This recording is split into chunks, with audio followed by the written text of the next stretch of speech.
Salve, meus amigos do Jumper Brasil, boa tarde! Estão aqui comigo hoje para falar dos playoffs da NBA, meus companheiros Ricardo Estabolito, Matheus Carvalho e Gustavo Freitas. Ricardo, boa tarde, garoto, tudo bem? Boa tarde, mas não tô para conversa não, quero ver vocês brigarem, só tô aqui para isso. O tempo é curto e o Ricardo ajudou nesse quesito. Matheus, como é que está, Matheus? Olá, boa tarde. Que isso, a galera tá treinada. Gustavo Freitas, vai seguir a tendência ou vai dar um boa tarde daqueles? Não.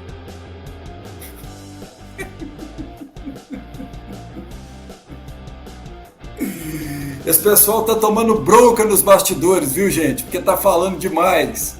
Aí hoje vai todo mundo fazer greve de palavras, ou seja, será nosso melhor podcast, porque eles vão falar pouco. Brincadeiras à parte, vamos começar. Temos alguns eliminados já dos playoffs 2024 da NBA, já tem gente em Cancún, uma galera grande, inclusive. Ricardo Estabolito, Los Angeles Lakers e Phoenix Suns caíram na primeira rodada.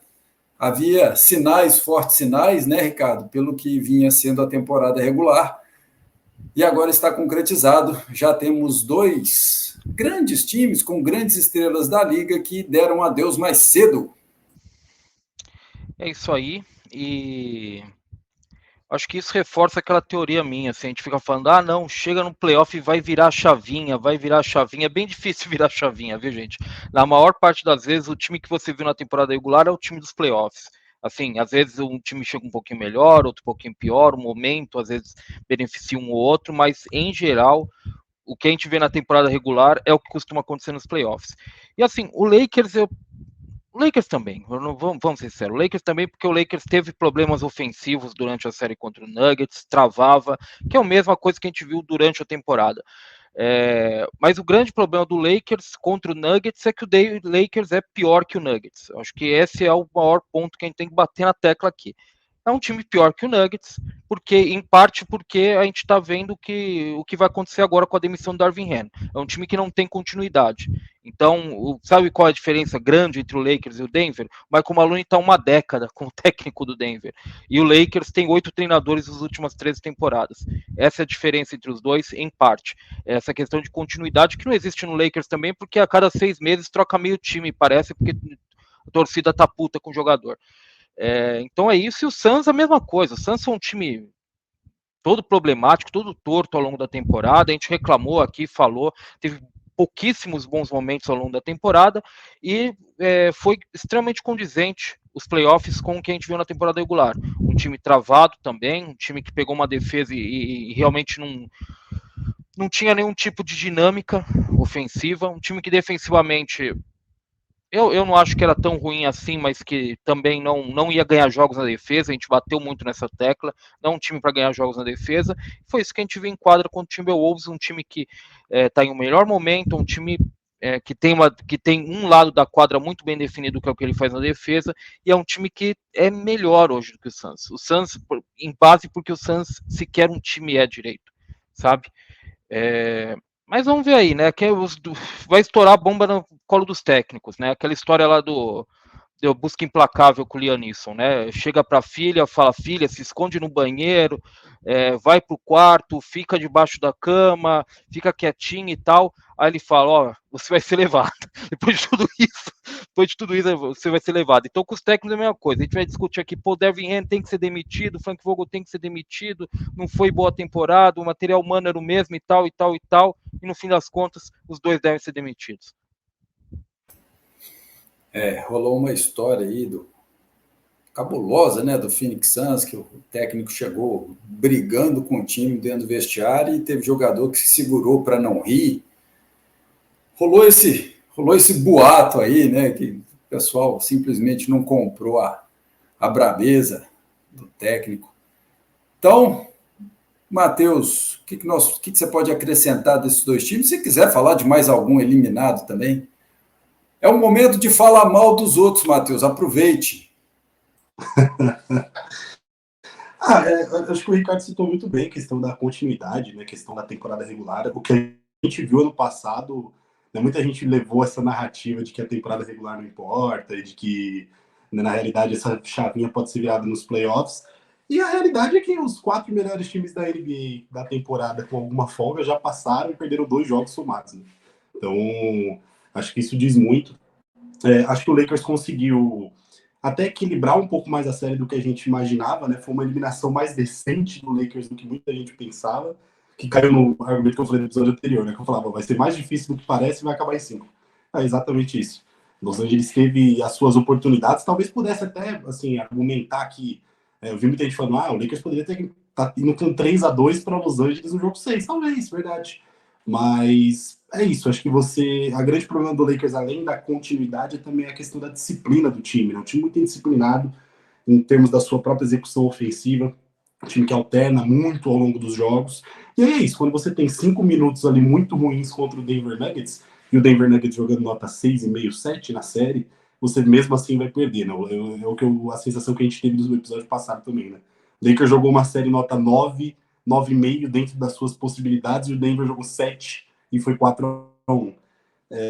Sobre Phoenix, eu acho que muita gente também imaginava que o Suns poderia eliminar o Wolves, e foi até um palpite meu, assumo, por conta de como foi a temporada regular, né? O Suns realmente venceu com alguma margem os jogos contra a Minnesota, mas é isso, é questão de variação, de ajustes, né? O Suns conseguiu, dentro da temporada regular, fazer uma grande defesa no Anthony Edwards, conseguiu usufruir muito bem, tirando os 2 pivôs da quadra, né? Que era um ponto muito forte de Minnesota. O Minnesota não tinha essa boa, como posso dizer, esses bons minutos com os 2 pivôs em quadra, e talvez até teve minutos melhores nessa série, por exemplo, usando caras como o Alexander Walker, que foi muito bem vindo do banco, e outros jogadores. O Naz Reid, por exemplo, foi um fator muito menor do que ele vinha sendo na temporada regular, justamente por essa necessidade de você ter menos essas formações com 2 pivôs, mas, cara, o melhor time se ajustou, ele conseguiu limitar completamente o ataque do Phoenix Suns, uma série muito ruim, assim, do Bradley Beal, principalmente, né, que foi o grande reforço, e agora uma situação muito complicada, né, de você não tem flexibilidade nenhuma para fazer troca. O Bradley Beal tem uma cláusula de que não pode vetar qualquer troca que ele quiser. Você vai trocar o Devin Booker ou o Kevin Durant? O que isso te aproxima mais do título? Então, como o Ricardo falou mesmo, vai cair no colo dos técnicos. Darvin Ham aparentemente já caiu, Frank Vogel tá perto, e aí é o que eu pergunto, assim, quem que o Lakers vai contratar para dar jeito nesse time? Quem que o Suns pode contratar melhor do que o Frank Vogel para dar jeito nesse time? É difícil, é muito complicado. Só uma coisa complementar, Vini. Assim, o Lakers fica trocando de técnico o tempo inteiro, e o Suns vai trocar de técnico também, mas assim, eles ficam eles olham pro Spoelstra, por exemplo. Olha o Spoelstra que faz com o Heat. Cara, 25 de 30 times da liga, o torcedor quer matar o técnico. É sempre assim. Não importa. O cara que tá com a bomba na mão ali, só troca a pessoa. A bomba sempre tá ali naquele lugar do técnico. Senhor Gustavo Freitas, seu momento de fritar alguém. Cara, vai ver. Eu não queria fritar ninguém. Eu não queria. Eu fui muito ácido nos, nos artigos que eu publiquei recentemente sobre o Suns, o trio, né, que não funcionou.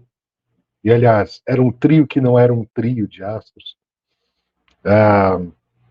Falei sobre o Lakers, mas era o que dava para fazer. Nós comentamos isso nas últimas gravações, também no site. Cara, vamos lá. O Lakers fez o que tinha que dava. Fez o que dava. Ganhou o troféu.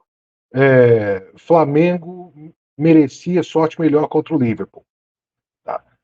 E não passa disso.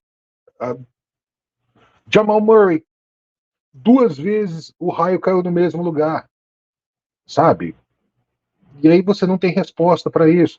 Mas você olha as jogadas, beleza, o Lakers teve problemas no ataque e tal, mas na primeira posse do jogo da eliminação, o Lakers errou tudo. A primeira posse, dei uma olhada. Fazem trocas que não tinham que fazer troca. Coisas absurdas, mas, enfim. Cara, querem queimar os técnicos. A primeira parte que eu quero dizer, primeiro sobre Darvin Ham, ele perdeu o comando do time. Não tem. O Anthony Davis jogou ele embaixo do ônibus, né, fazendo essa tradução horrorosa, mas que seja. O LeBron James desistiu do Darvin Ham algumas vezes. Durante a temporada, o D'Angelo Russell falou que não tinha um bom relacionamento com o treinador. Então, assim, se você não tem um bom relacionamento com os seus 3 principais jogadores, com quem que você vai ter, cara pálida? Não tem como. Infelizmente, não tem como. O Darvin Ham não foi... ele até não fez um trabalho ruim, ou tão ruim quanto se imagina, mas se você não tem a simpatia dos seus 3 principais jogadores, você não vai para lugar nenhum. Quem vai para o lugar dele? Rocher McCants, falando esses dias, né, que poderia ser J.J. Redick. Acho puxado, não creio, mas seria engraçado. Seria engraçado. Sobre o Suns, faltou um armador. Faltou um armador. Discuti isso muito no artigo. Falta. Beleza, por mais que vários jogadores tentassem ajudar, até o Yusuf Nurkic fazendo isso, mas tentar ajudar não quer dizer que você seja um point guard como você tinha com Chris Paul até uma temporada atrás. Então, como é que você muda essa chavinha de você tem um cara que organiza tudo pelo seu time para um outro e que, bom, vamos de combão, todo mundo aqui tenta fazer o melhor e tudo bem. E a defesa do Suns, vamos lá, o Frank Vogel, ele é conhecido por ser um bom treinador de defesa. E a defesa do Suns foi um horror. Não só nos playoffs, mas durante a própria temporada. Em diversas ocasiões a gente via, olha, esse time não vai dar liga. Isso no começo da temporada. Chegou no meio da temporada, parece que está no começo. Chegou no fim,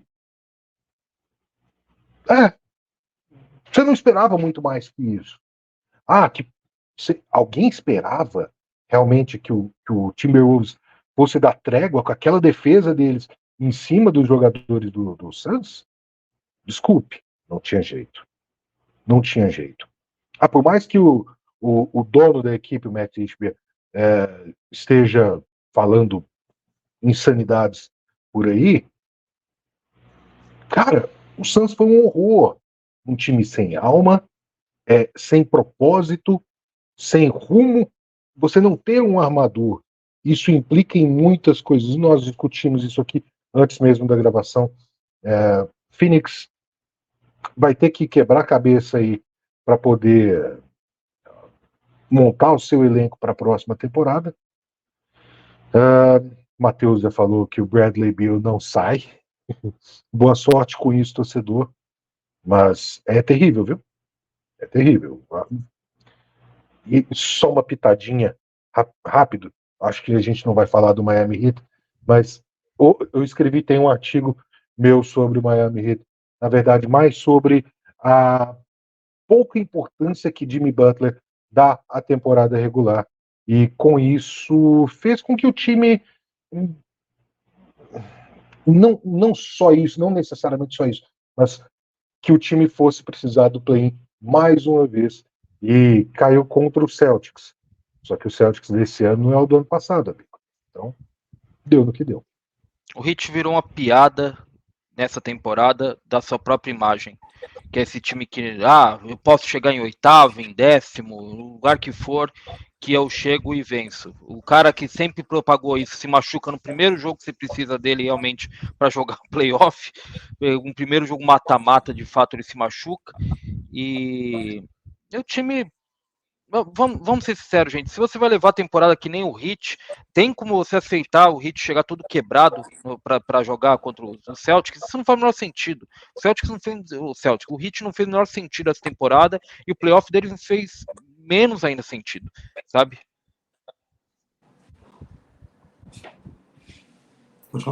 Não, então, eu acho que dando uma pincelada também no Miami, eu falei sobre isso hoje no Pisou na Minha, segunda, mas o Jimmy Butler nessa temporada, eu sou um cara que acho que o Miami poderia ter entregado muito mais ao Jimmy Butler e ao Ben Adebayo, principalmente algumas trocas nos últimos anos, né, do que ele fez, né? O Heat esteve... E aí eu até contextualizo que muitas dessas equipes que trocaram grandes jogadores, quando negociavam com o Miami, pediam o Adebayo, o que obviamente inviabilizava o negócio. Mas Miami esteve nos rumores de todos os grandes jogadores que foram trocados no mercado nos últimos 2 ou 3 anos, e não levou nenhum, né?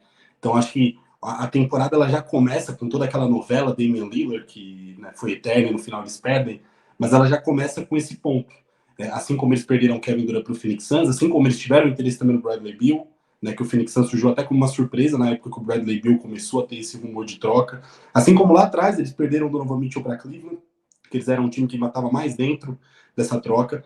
Então, acho que tem 2 pontos. O que eu vejo primeiro é isso. O Miami Heat se encostou muito nessa ideia do time dos não draftados, do time desenvolvedor de jogadores, do time que tira leite de pedra, né? E aí, é isso que eu falo. Essa aqui é a parada da temporada regular que a gente falou muito pro Lakers, eu acho que ela bate mais pesada até em Miami.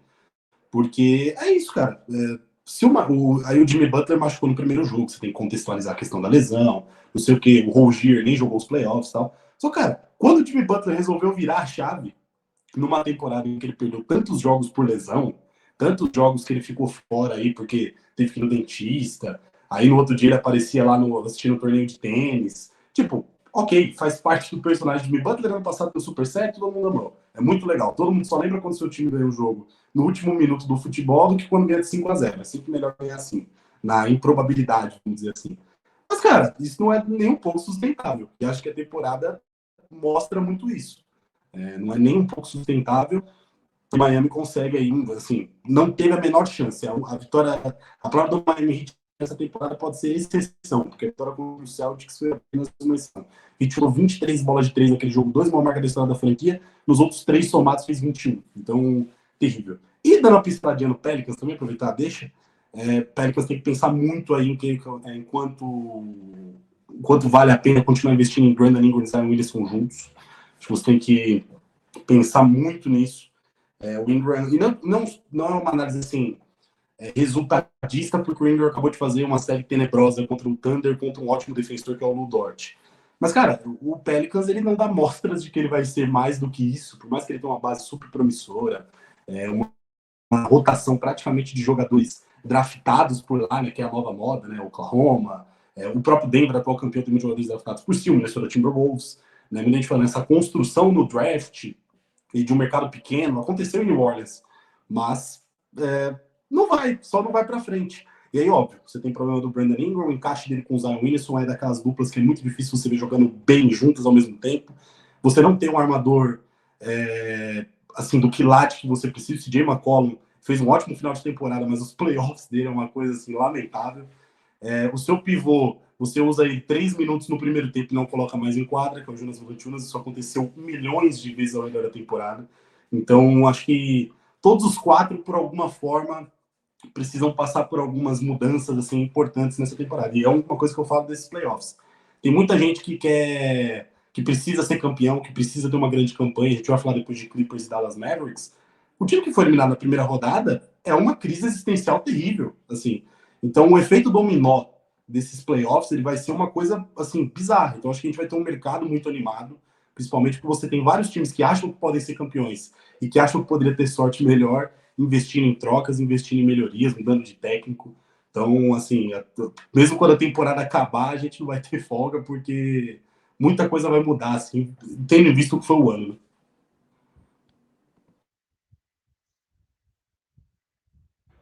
Ricardo abriu o microfone, achei que ele ia falar, Mastor? Não, pode falar o Mastor primeiro, só depois, por favor. Não, eu só quero pedir desculpas, porque quando eu introduzir o assunto do Heat, eu já me arrependi, porque aí eu alonguei a coisa e já virou Pelicans. Então, desculpa, Vini, desculpa.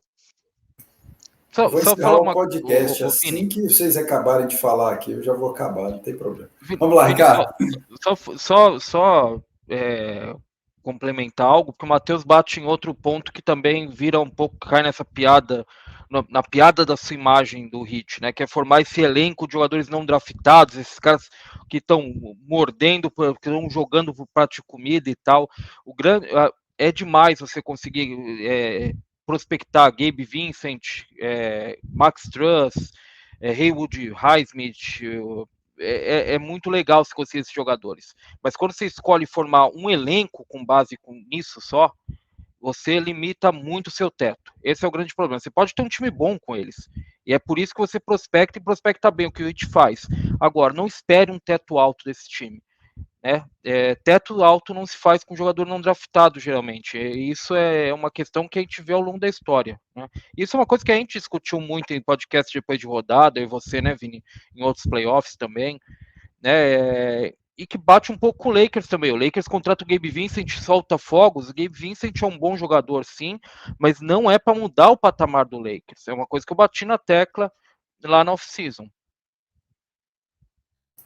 Na temporada regular, sim, eu sei que a gente já falou bastante temporada regular, mas também na temporada regular uma coisa, nos playoffs outra, e aí você precisa do Jim Butler para que essas outras peças funcionem aí, porque o Jim Butler, pelo menos nos outros anos, foi aquele cara que, quando apareceu a oportunidade, ele soube aproveitar, né? Então, o Antetokounmpo machucou, ele estava lá para eliminar o Milwaukee Bucks. O Celtics teve uma péssima semana de aproveitamento por ser um time que chuta bola de 3 demais, e isso pode acontecer, mas ainda assim ele poderia, porque ele já ganhou jogos arremessando mal de bola de 3, mas aí o Jim Butler estava lá para se aproveitar dessa situação. Então você precisa desse cara que se posicionou para tirar proveito, né? Porque se você não tem ele ali, mesmo que o Celtics tivesse feito uma péssima série, provavelmente ainda ganharia por 4-2, 4-3 contra esse Heat que esteve lá. Mas é isso aí, esses são os eliminados. A gente ainda tem a segunda rodada aqui, que agora eu vou começar aqui por baixo com o Mastor. A segunda rodada, Mastor, é sobre os times que ainda estão vivos. Temos séries aí, temos séries 3-2, 3 delas, inclusive, né? E aí eu vou deixar vocês palpitarem aí quais dessas séries vão para 3 jogos, 7 jogos no caso, né? Desculpem. O que pode acontecer são os confrontos entre Philadelphia e New York Knicks, Cleveland Cavaliers e Orlando Magic e Indiana Pacers e Milwaukee Bucks. Cara, Cavs e Magic é uma série que tudo que a gente previa não está acontecendo. O Cavs até venceu um jogo complicado, né? O que deixou, né? O quinto jogo que deixou em 3-2, mas aí teve relatório lá da arbitragem dizendo que havia uma falta. Eu não vou entrar muito em arbitragem, não, porque senão a gente vai criar outras. Mas tá, beleza. Mas eu acho que o Magic tem totais chances de vencer o Cavs na sexta partida e levar para um sétimo jogo. Acho muito. Embora o time do Cleveland seja, nome por nome, melhor do que o do Magic. De certa forma, Knicks e Sixers está enrolado porque, bom, você não tem Julius Randle, né, no Knicks, então isso já atrapalha bastante. Você não teve Mitchell Robinson por conta de atos estranhos de Joel Embiid, que, aliás, de novo, eu estou quase caindo na onda da arbitragem de novo. Não vou falar disso. Mas sim, jogadas estranhas, maldosas, esquisitas. Eu gosto da ideia de que o Knicks encerre hoje. Passou uma moto. Eu gosto da ideia que o Knicks encerre hoje. Teve também, olha, aquele final do quinto jogo foi um absurdo.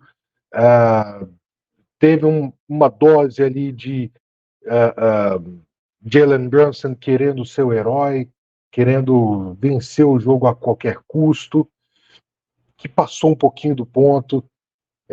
Então, assim, eu espero que essa série acabe hoje para o bem do Joel Embiid, porque se o Sixers continua, ele vai continuar, ele vai levar muito mais bordoada, tá? O Embiid está claramente sob algum problema. Eu não estou falando só da enquadra, só das ações dele, mas ele está com alguma coisa muito esquisita com ele. Para ele tá batendo, tá feio, tá feio. E acaba logo, aparece nas Olimpíadas, e aí você já vai receber suas vaias lá e tá tudo certo. Vai ser na França, né? E, por fim, Bucks e Pacers, cara, difícil, mas eu gosto. Eu quero ver primeiro se Antetokounmpo e Lillard têm alguma condição de jogar. Porque se eles tiverem alguma condição de jogar, então vai dar Pacers. Tá? Vai dar Pacers. Porque eles vão. Cara, é engraçado. Eu tenho visto vários jogos aí, por exemplo, o que o Kawhi Leonard jogou nos playoffs. Ele foi muito mal. Ele foi muito mal. E o Mavs venceu. O Mavs foi muito melhor. Tá? Agora, é o que eu vejo muito em cima do que pode acontecer com Antetokounmpo e Lillard, porque eles não estão na melhor condição física e vão forçar em cima disso.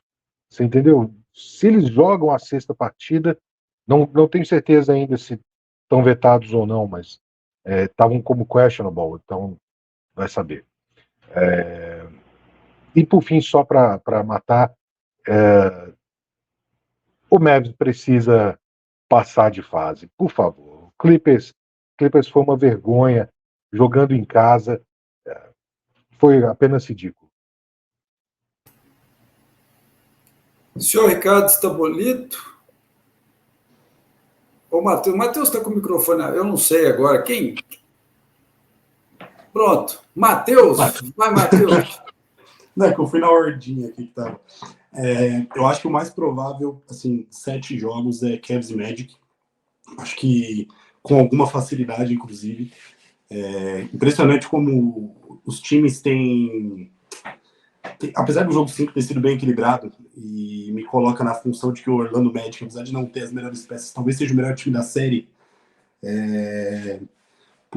Assim, o Magic tem muita compostura para um time tão jovem. Acho que isso é interessante de se pensar. O Cavs, quando ele teve os planos dele falhando nos jogos no Orlando, por exemplo, ele derreteu a ponto de perder jogos por 30, jogos por 35, um ataque derretendo. E o Magic, apesar de o ataque do Magic não andar nos 2 primeiros jogos, principalmente, ele não perdeu aquela coisa do vou me desesperar aqui, vou começar a ceder tudo na defesa. Não, o Magic, o Cavs até o jogo 5 não passou dos 100 pontos, o Magic fez uma boa defesa, inacreditável o Paulo Banchero no seu primeiro playoff. Eu passo muito pano para essa questão dos turnovers que ele comete, muita gente fala, ele é ineficiente, não sei o que. Cara, o que esse cara consegue fazer num time que ele tem o menor espaçamento de playoff é uma coisa fantástica. Esse cara vai ser um jogador incrível. Mas acho que vai para 7. Orlando eu acho que ganha o jogo 6 em casa, e aí veremos o jogo 7. Né? Eu acho que a obrigação de passar, e nessa questão do quero ser melhor do que sou, é muito mais para Cleveland. E acho que isso pode favorecer o Magic também em algum ponto. Knicks e Sixers, eu gostaria muito que fosse para 7 jogos, porque para mim é a melhor série disparada dos playoffs da primeira rodada. Disparada. Nível de jogo muito alto, mudanças, porrada, coisa controversa, polêmica, Libertadores com os Sixers comprando 2.000 ingressos, os proprietários, para impedir que os torcedores de Nova York vão para lá para fazer o barulho que fizeram. Então, assim, maravilhosa, série maravilhosa até aqui. Vamos ver se isso vai mudar. Eu tenho a sensação, para mim, de que o Sixers, em termos de eficiência, é o melhor time da série por alguma margem, apesar de estar perdendo.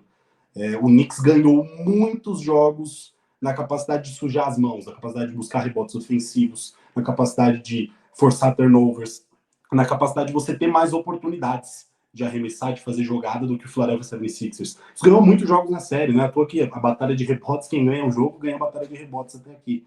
Eu sinto o Sixers como um ataque melhor, óbvio, muito puxado por Embiid e Maxey, mas o Knicks com essa capacidade maior de pegar rebotes, até pela questão do Joel Embiid, né, que não tá pulando tanto para pegar rebote em alguns momentos, por conta da lesão.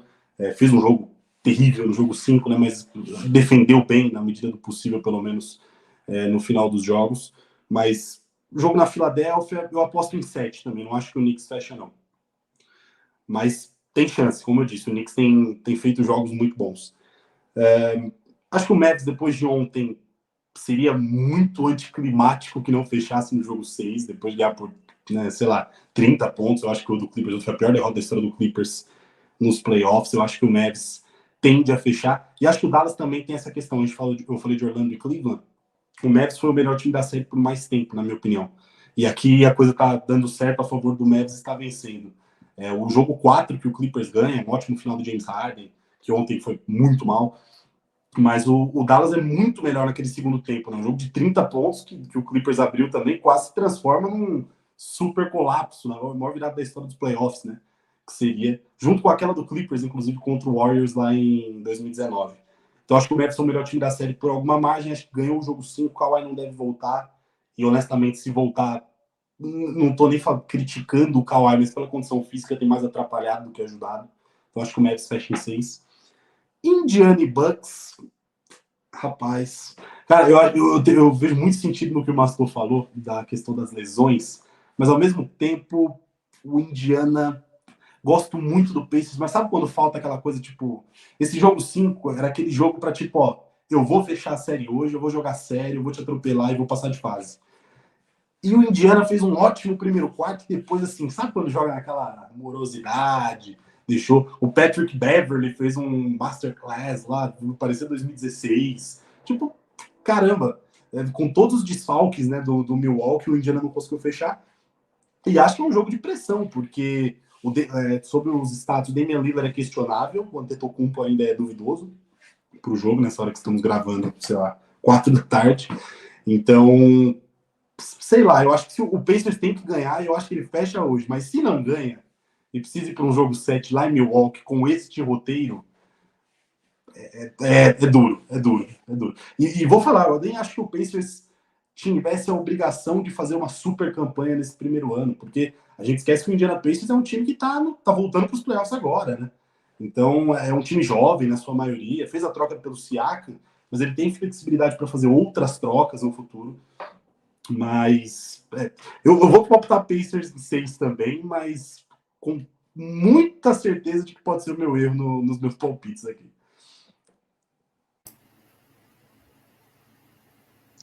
Eu tenho a impressão de que mais provável de ir ao jogo 7 é, como vocês até disseram, é Magic Cavs, porque eu não sei se há claramente o melhor time da série. Então, o mando de casa tem definido todos os jogos, então a lógica é que o mando de casa de novo faça isso. Isso é estatístico, times desse nível, times quarto, quinto, terceiro e sexto, nesse nível eles dependem muito da conversão de 3 pontos de coadjuvantes, e a conversão de arremesso de 3 pontos dos coadjuvantes em casa é proporcionalmente muito maior do que eles quando jogam fora. Então eu acho que até estatisticamente é um imponderável estatístico isso, né? Eu adoro esse número, essa estatística específica, porque é totalmente imponderável se medir isso, mas está lá. Eu acho que que essa é uma série que, aliás, tem muito cara de 7 jogos, porque é uma série que claramente você vê quem joga em casa tem um fator anímico diferente, além de, obviamente, as coisas funcionarem, as coisas se abrirem mais. O Magic acerta, eu acerta arremesso fora de casa e não acerta em casa e não acerta fora de casa, então é muito por aí. Agora, de fato, a pressão de passar é toda do Cavaliers. Assim, o Cavaliers tem uma enorme pressão para passar, depois de uma impressão muito ruim que deixou nos últimos playoffs. Eles têm que passar do Magic. Né? O Magic é um time que está aí pelo primeiro ano, é uma base muito jovem. O Magic está fazendo mais do que ele. Como torcedor, eu mesmo admito como torcedor e como analista, eu acho que o Magic está fazendo muito mais do que eu imaginava já nessa série, mas isso também passa por um Cavs que nunca dá plena confiança para você, especialmente jogando fora de casa. Agora, sobre as outras séries, é engraçado, eu vejo Knicks e Sixers e Clippers e Mavericks com uma coisa muito parecida. Eu acho que nas duas séries, de um lado o Mavericks, do outro o Knicks, são times que sabem melhor quem eles são nesse momento, e como o Matheus pontuou muito bem, quando as coisas dão errado, o jogo tem que ir para briga, o jogo brigado, eles estão muito mais confortáveis do que o adversário dele. Eu acho que o Clippers não deveria ser assim, mas é um sinal que ele deu ao longo da temporada inteira. O Clippers é o segundo time que em média menos correu defensivamente na temporada. Só o Lakers correu menos. O Lakers é um time veterano, a gente entende. O Clippers também é um time veterano, a gente entende isso. Mas esse é um sinal de defesa ruim em transição, geralmente. Ou seja, essas coisas começam a dar errado no ataque. É um time que não se esforça tanto na defesa. Às vezes, se esforçar pode ser uma palavra muito forte, porque, como eu disse, são times veteranos, tem menos condição também de ficar correndo na quadra que nem maluco de um lado para o outro. Mas, assim, o Clippers já dava esse sinal de quando o jogo é brigado, ele não responde tão bem. E é isso que a gente está vendo na série. Os jogos que o Clippers venceu são jogos em que ele começou muito bem. Ou seja, ele abriu vantagem e ele só não perde o jogo 4, né, porque não teve tempo para isso. Basicamente, como o Matheus falou. Não teve tempo para perder. O Knicks, eu acho a mesma coisa. O Knicks é um time que tem menos talento do que o Sixers. O Sixers, em termos de talento bruto, é o melhor time da série, mas eu acho que é diferente o Sixers e o Clippers. O Clippers, ele não tem condição de ser esse time que vai ficar correndo a quadra inteira. Eu acho que o Sixers não tem condição física. O Sixers é um time que está baleado. Tem muita gente machucada, muita gente baleada. Eu acho que faz muito sentido que o Knicks, nesse tipo de jogo, ele se imponha. Embora a gente tenha visto o último jogo. O último jogo não foi essa briga toda. Aliás, o jogo que foi a briga toda foi o jogo 2, que foi um final muito brigado e que o Knicks ganhou. Esse último jogo não foi um final brigado de tempo regular. Foi um final que o Tyrese Maxey se impôs, mas não foi um final de todo mundo pulando em cima da bola, que nem o jogo 2. Eu acho que eu tô falando esse tipo de jogo. Para esse tipo de jogo, eu acho que o Knicks está mais pronto, não só pela identidade de Thibodeau, mas por causa da condição física do Sixers, que não é boa nesse momento, a gente percebe. O Sixers, muitos jogadores do Sixers estão se arrastando hoje nesse momento, é complicado. Você vê, né? Não tem jeito, a memória ela acaba com a pessoa. Só tem 8 séries para lembrar e eu vou esquecer, é Bucks e Pacers que eu estou esquecendo. Bucks e Pacers é uma série que, sinceramente, eu acho que o Pacers vai ganhar, mas o Bucks conseguiu um salvo-conduto aí para ir para a off-season falando: tivemos muita gente lesionada, não dá para medir o que podemos fazer a partir dessa série. Poderia ter sido muito diferente se o Giannis tivesse a série inteira e o Damian Lillard não tivesse sentido. Sabe, eu acho que o Bucks já ganhou, entre aspas, porque eu não acho que seja bom pro Bucks, eu acho que talvez seja se esconder atrás de uma desculpa para um problema que se arrastou a temporada inteira. O Bucks da temporada regular é o mesmo Bucks dos playoffs, mas ele ganha essa desculpa, basicamente. Mas, sinceramente, eu vou... O Matheus está de parabéns, que eu vou muito na linha do Matheus também. Eu olho para o Pacers e eu não sinto firmeza no Pacers. Eu não acho que o Pacers, embora o Pacers tenha chegado no final da Copa da NBA, a questão de 4 meses atrás, eu não acho que o Pacers dá sinais de que é um time de propriamente chegada nesse momento. Sabe, esse jogo 5, concordo muito, mas o Matheus, é um jogo era para terminar a série ali, era para acabar ali. Pacers às vezes não me passa a impressão de ser um time tanto de chegada, às vezes pode ser pelo estilo de jogo, né, Vini?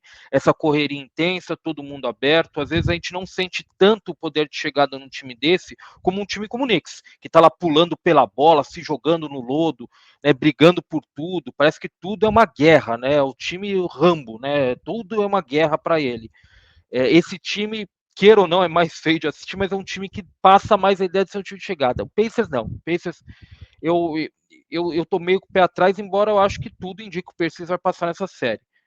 Mas eu tô com o pé atrás e hoje, Giannis e Damian Lillard aparentemente treinando no máximo do possível para tentar entrar em quadra. Os dois estão em quadra, aparentemente treinando, para ver, porque se tiver um pingo de possibilidade, eu acho que eles vão para o jogo, porque hoje é a grande chance do Pacers, embora eu tenha dito que no jogo 5 eles perderam uma oportunidade enorme, né, que não deveria existir, mas o jogo 6, por ser em casa, tudo, na teoria, tirando todos esses imponderáveis, é a grande chance. É isso. Eu acho, Ricardo, acho que Indiana deu o primeiro passo certo, que foi trazer o Siakam, acho que vai. Tomara que dê um contrato aí, que renove, mas é um primeiro passo, né? Agora você tem 2 jogadores lá em condições, e aí, infelizmente, o resto do elenco do Indiana é um elenco mediano. Então, também com esses times, né, esses jogadores medianos aí, pode acontecer isso. Aaron Nesmith, Jalen Smith. Isso, então. Que assim, a gente não vai dizer que eles são ruins aqui. Eu gosto do Aaron Nesmith, por exemplo, mas assim, ninguém vai chegar aqui e falar Aaron Nesmith vai ganhar um jogo de playoff pro Pacers. Ninguém consegue cravar isso. Eu entendo direito. A grande talvez peça de rotação, que eu acho que é uma unanimidade para todo mundo gosta e vê o que ele exatamente faz e sente confiança nele todo jogo, é o TJ McConnell. O McConnell é um cara que a gente sabe o que ele faz muito bem todo jogo o que ele faz, mas assim, o elenco como um todo do Pacers, assim como todos os elencos jovens, é um elenco que ainda está se moldando no que ele quer ser, né, Vini? Assim, como parâmetro, eu pego o próprio Bucks. O que sobrou do Bucks no jogo 5 foi o que aconteceu com o Indiana, na minha opinião, no jogo 6. Ao menor sinal de dificuldade, não aguenta, desiste, entre aspas, sabe? Entrega o jogo. Então, como se os coadjuvantes aí dos dois lados fossem mais ou menos parecidos. Matheus está tentando voltar aqui, teve uma pequena queda. Não, deixa quieto.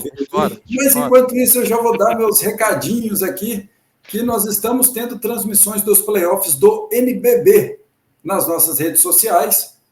Oferecimento da Sportsbet.io, que é patrocinadora oficial do NBB e também apoiadora do Jumper, não só nas transmissões, mas também em todas as nossas redes sociais e nesse podcast que você está ouvindo aqui. Então, temos a Sportsbet.io de parceira com a gente, sempre com aquelas várias promoções, com as free bets e com as cotas aumentadas. Ou seja, passa lá e dá uma olhada para você se divertir na Sportsbet.io.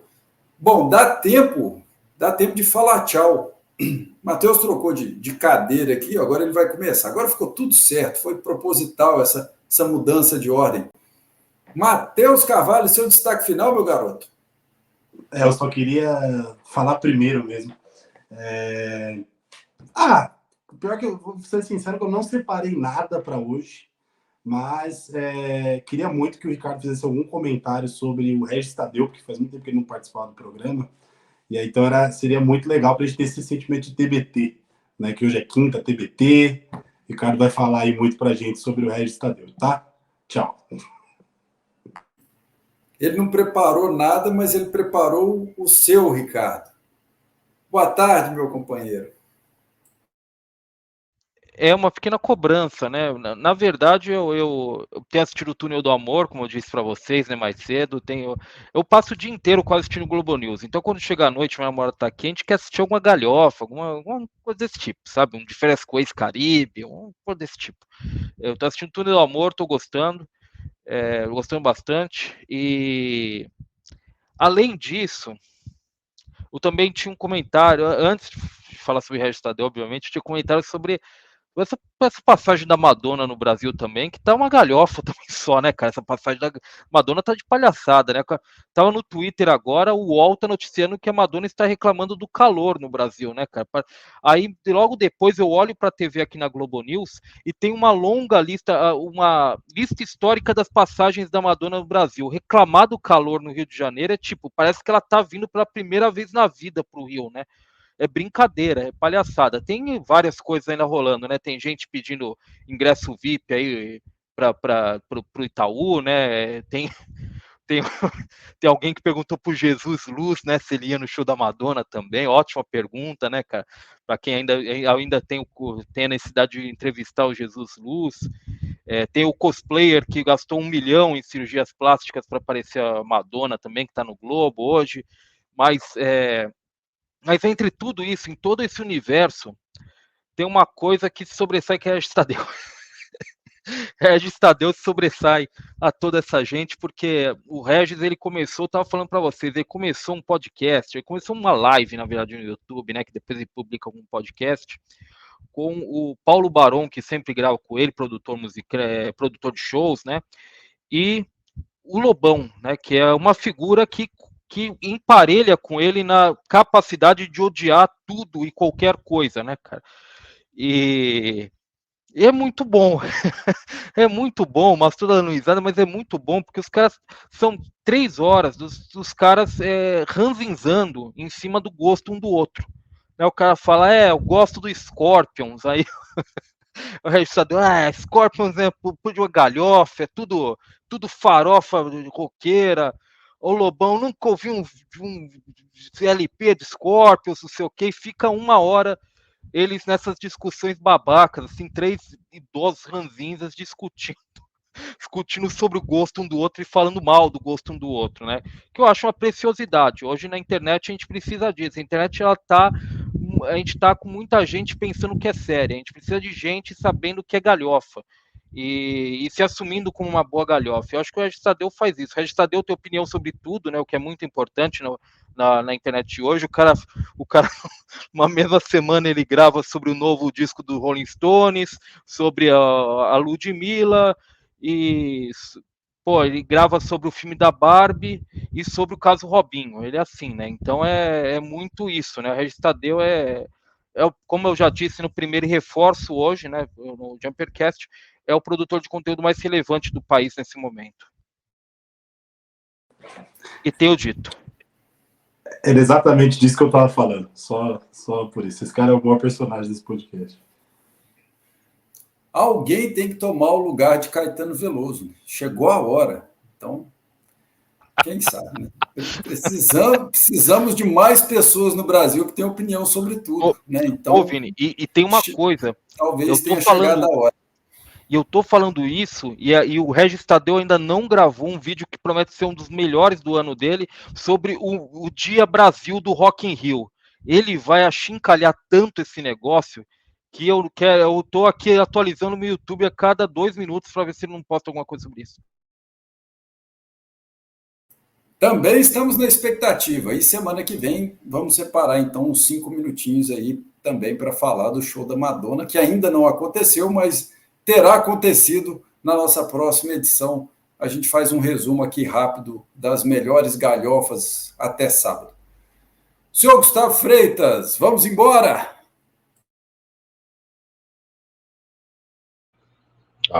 Agora abriu o microfone. Vamos embora. Mas antes, só queria registrar que quando o Everton, goleiro do Palmeiras, se aposentar, a tia Leila já pode colocar ele como piloto, porque ele acabou de fazer o seu primeiro voo como piloto. E, enfim, ela já tem um jatinho, então foi o reforço do Palmeiras para o ano passado, então agora o Everton pode mudar de função assim que ele encerrar sua carreira. E é só isso que eu queria dizer. Obrigado e tchau. Capitão Everton, né? Cara, rapidinho vocês arrumaram já uns 2 ou 3 trocadilhos aí. Legal, galera afiada aqui. O novo Capitão Hamilton, né, cara? Comandante Hamilton. O Everton vai assumir o lugar dele no programa do Datena, né, cara?